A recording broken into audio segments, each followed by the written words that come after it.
ये एक WhatsApp screenshot या व्हाट्सएप पोस्ट है। ये स्क्रीनशॉट पाकिस्तान के व्हाट्सएप ग्रुप्स में धड़ाधड़ चल रहा है इस वक्त, और इसका टाइटल है India is the CEO factory of the world. ये बड़ी अच्छी बात कही आप। 10 साल के बाद देख लीजिए, दुनिया का टैलेंट इंडिया से निकल रहा है। It's a fact. White house उनका है, पूरा US उनका है, जितनी दुनिया की कॉर्पोरेशन हैं, मल्टीनेशनल, सबके CEO इंडियंस हैं। What is the reason behind it? They are talented people बाबा। मज़ा आया।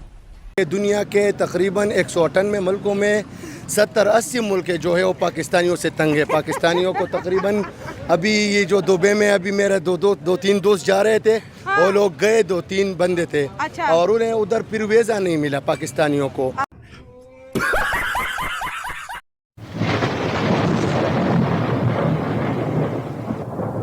नमस्कार दोस्तों, क्या हाल है? होप करता हूँ कि आप ठीक होंगे और स्वागत करता हूँ आपका हिंदुस्तान डॉट में। दोस्तों, पाकिस्तानी मीडिया कहते हैं कि इंडिया पहले IT सेक्टर का हब बन गया और अब इंडिया CEO की फैक्ट्री बन गया है, क्योंकि दुनिया की सभी बड़ी कंपनीज को अब इंडियन लीड करते हैं। और दूसरी साइड पाकिस्तान भिखारियों की फैक्ट्री बन गया है, क्योंकि पूरी दुनिया में पाकिस्तानी भिखारी भीख मांगते हैं। तो दोस्तों, वीडियो में आगे देखते हैं पाकिस्तानी मीडिया इस टॉपिक पे क्या कहते हैं। अगर आप नहीं हैं तो पहले चैनल को सब्सक्राइब कर लीजिए और वीडियो को अंत तक देखें। इस वक्त मेरे सामने और आपके सामने भी ये एक व्हाट्सएप स्क्रीनशॉट या व्हाट्सएप पोस्ट है। ये स्क्रीनशॉट पाकिस्तान के व्हाट्सएप ग्रुप्स में धड़ाधड़ चल रहा है इस वक्त, और इसका टाइटल है India is the CEO factory of the world. वैसे तो India pharmacy of the world कहा जाता है, लेकिन वैसे इंडिया अब तो फैक्ट्री ऑफ द वर्ल्ड हो चुका है। ठीक है, जब से वो आईफोन उठकर चाइना से वहाँ पर गए हैं, तो तब से तो वो दुनिया की फैक्ट्री भी बन चुका है, और सिर्फ वही नहीं, और भी बहुत सारी ऐसी प्रोडक्ट्स। लेकिन इंडिया CEO की फैक्ट्री ऑफ द वर्ल्ड है, इस पर हम पहले भी बात कर चुके हैं। हमने ये नहीं कहा था कि फैक्ट्री ऑफ द वर्ल्ड है, लेकिन हमने आपको कई बार बताया कि दुनिया के बड़े टेक कंपनीज़ के CEOs जो हैं वो भारत के हैं। क्यों है ऐसा, क्यों है? अब देखिए, ये बात इतनी ज़्यादा पाकिस्तान में कही जाती है, वायरल होती है, और लोगों को बताया जाता है कि देखें ये हैं उनके एसेट्स, और आपके एसेट्स हाफिज़ सईद से लेकर और कौन कौन से दहशतगर्द हैं, ये आप मुलाहिजा करें। इस पर बहुत सारी बातें होती रहती हैं, डिबेट्स चलती रहती हैं, और ये सब स्क्रीनशॉट्स चलते रहते हैं। अब मैं आपको बताती हूँ, ये जो है, ज़रा आप गौर फरमाएं, ज़रा देखें, ज़रा आँखें खुल जाएंगी आपकी, अगर आपको अभी तक नहीं पता और अभी तक आपकी आँखें बंद हैं तो। India is the CEO factory of the world, CEO factory of the world. पहले नंबर पर है Microsoft, Satya Nadella CEO Microsoft की, $3.30 ट्रिलियन। सेकंड नंबर पर सुंदर पिचाई, गूगल के CEO, $2.15 ट्रिलियन। थर्ड नंबर पर हैं यूट्यूब के Neel Mohan, $500 billion. Fourth number पर हैं शनेल की Leena Nair, $341 billion. Fifth number पर हैं एडोब के शांतनु नारायण, $243 बिलियन।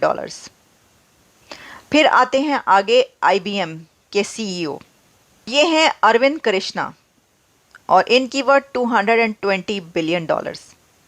इसके बाद है नोवर्टीज, और नोवर्टीज के CEO हैं वसंत नरसिम्हन, और $195 बिलियन। फिर आते हैं हनीवेल, और ये हैं विपुल कपूर, और ये है $147 बिलियन पर। फिर है अरिस्टा, और अरिस्टा की CEO हैं जयश्री उलाल, बिल्कुल यंग लेडी हैं ये, लेकिन $136 बिलियन।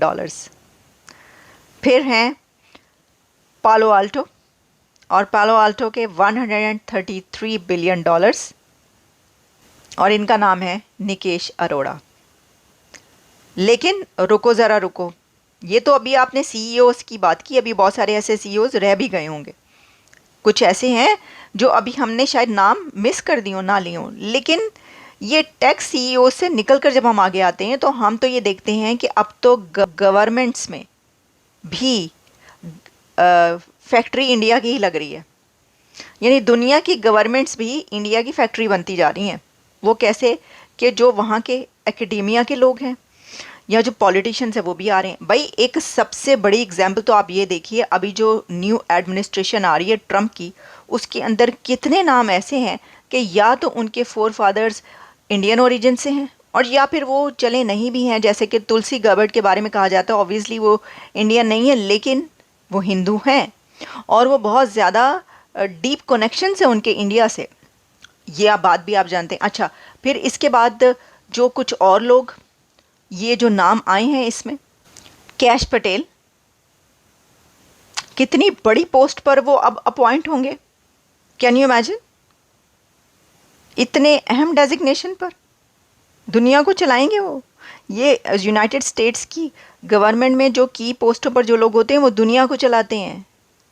और फिर इसी के साथ जो विवेक रामास्वामी हैं उन्होंने तो काम भी स्टार्ट कर दिया और काम ही उन्होंने शुरू किया पाकिस्तान के वो जो होटल है न्यूयॉर्क में, वहाँ से, रोजवेल्ट होटल से। तो रामास्वामी एलॉन मस्क के साथ काम कर रहे हैं। तो मैं तो ये कहती हूँ ये सिर्फ सीईओज़ जो हैं, ये टेक कंपनी के सीईओज़ की बात नहीं रह गई कि जो भारत है वो एक दुनिया की फैक्ट्री बन चुका है। वो तो अब आप देखें कि हर चीज़ में ही ऐसा हमें नज़र आ रहा है। तो ये कैसे है भाई? इसका सिर्फ एक ही फार्मूला है। अब देखिए जो इज़राइल है वो कितना छोटा सा कंट्री है लेकिन कितना बड़ा कंट्री है। सबको जो है उसने पीछे लगाया हुआ, यानी पीछे लगाया क्या है, पीछे कर दिया। हर चीज़ में वो कितना आगे है। कितने मुस्लिम कंट्रीज़ हैं जो थर थर काँपते हैं इसराइल के नाम से। मतलब वो नाम ही इतना लेते हैं, आप तो थर थर काँपने की बात हुई ना। मतलब हर वक्त ये रट लगाई रखी होती है पाकिस्तान के अंदर। जब भी मतलब बचपन से लेकर जो है हमेशा ये सुनते चले आए हैं कि इज़राइल का बायकॉट, इज़राइल के ख़िलाफ़ ये प्रोटेस्ट हो रहा है, इसराइल के ख़िलाफ़ लोग निकले हुए हैं, इसराइल के ख़िलाफ़ सड़कों पर मौलवी निकल आए। अच्छा, ठीक है। तो दोस्तों यह था पाकिस्तानी मीडिया का रिएक्शन। और पाकिस्तानी मीडिया कहते हैं कि इंडिया अब सीईओ की फैक्ट्री बन गया है और दुनिया की सभी बड़ी कंपनीज को इंडियन लीड करते हैं। और इसका रीज़न भी बहुत सिंपल है।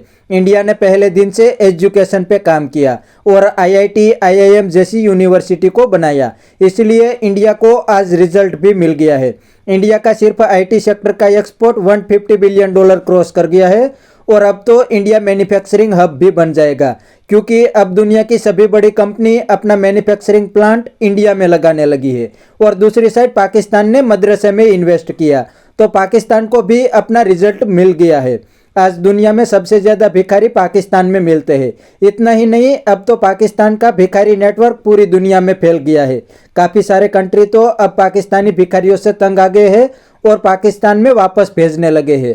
तो बस दोस्तों आज के वीडियो में इतना ही। यह था पाकिस्तानी मीडिया का रिएक्शन। अगर आपको यह वीडियो पसंद आया है तो वीडियो को लाइक शेयर कर दीजिए और चैनल को सब्सक्राइब करना मत भूलिए।